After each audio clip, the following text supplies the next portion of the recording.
welcome to The Explainer.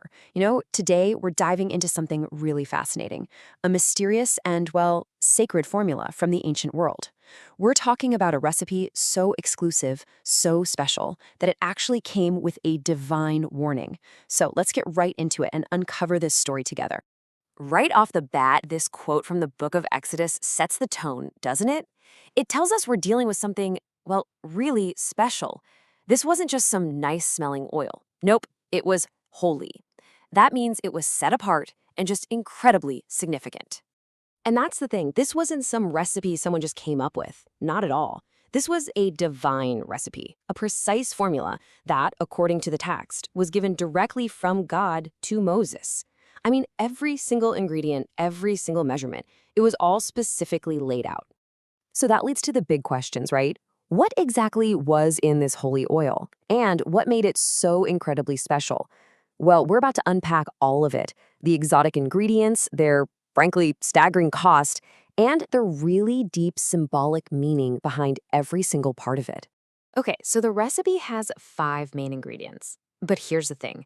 These weren't things you could just, pick up at the local market. No way. This was a blend of some of the absolute most prized and rare substances in the entire ancient world. First on the list, liquid myrrh.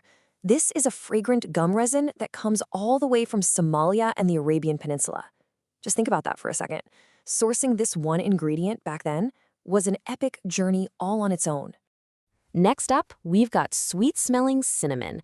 And not just any cinnamon, right? The finest quality came from places we now call India and Sri Lanka. It just goes to show you how extensive those ancient trade networks really were.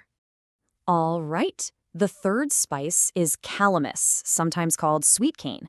And again, this had to be imported from really far-off lands, places like India and Yemen. So you can see, we're just adding another layer of rarity to this already incredibly precious mix. And then there's cassia. Now, this is a spice that's kind of like cinnamon, but get this. It was brought all the way from China. Just try to imagine the logistics and the cost of a journey like that thousands of years ago. It's mind-boggling. And finally, what holds this whole incredible mix together? The base.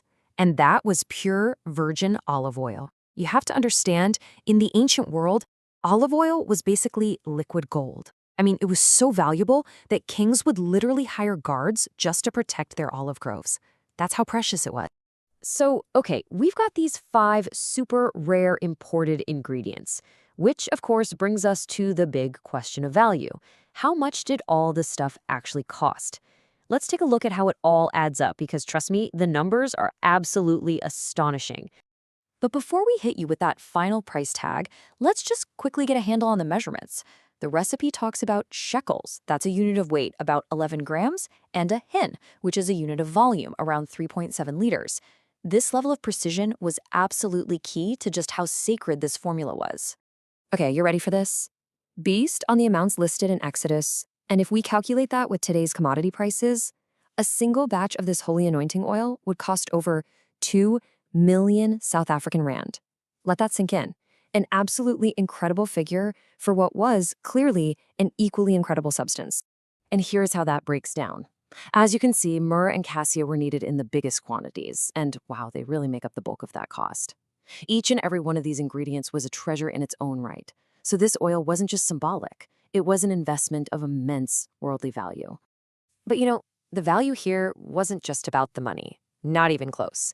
Each ingredient was specifically chosen for its deep symbolic meaning. You could say this recipe tells a story, and believe me, it is a fascinating one. So let's start with myrrh, since it's the main ingredient. At its core, its symbolism is all about anointing someone to face difficult times. But what's really fascinating about myrrh is that it has this incredible duality to it. And you can really see that duality right here. On one side, myrrh was a perfume. It was a symbol of love, a gift literally fit for a king, all things associated with joy. But on the other side, it was used to desensitize people to pain and even to embalm the dead. So it's also deeply connected to suffering and persecution. It's like it represents the best and the worst of life, all in one substance. Okay, next up is cinnamon. This spice was seen as an anointing for boldness. The idea was that it would impart strength and courage to the person who was anointed. But its meaning went even deeper than that. Cinnamon was also tied to all these other powerful ideas: abundance, love, purification, beauty, and of course, because it was so rare and precious, it also symbolized the holiness and majesty of God Himself. The other ingredients, they all carry their own symbolic weight too. Calamus, for instance, symbolized this perfect balance of being under authority while also having authority. It's a reminder of structure and order. Then you have cassia. Its branches tend to bow down low, so it represented humility and strong worship. And the olive oil, the base for everything, that symbolized the anointing that makes a person usable, preparing them for a divine purpose. So when you take this almost unbelievable cost and you combine it with all this deep symbolism, you just have to ask, right? What was the whole point? What was the ultimate purpose of this incredibly potent and sacred oil? Well, the answer is one powerful word: consecration.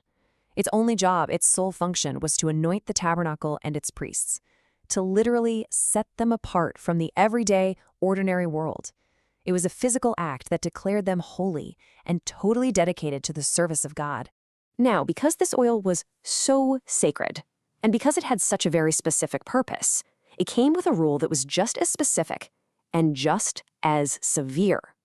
This was absolutely not a recipe to be shared or copied for any other reason. And that brings us to our final and maybe most thought-provoking point. The recipe was protected by a divine prohibition, a very serious warning.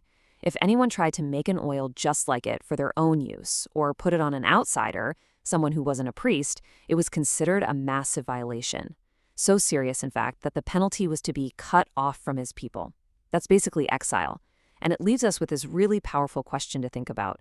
What does it truly mean for something to be so holy, so set apart, that even just imitating it is forbidden?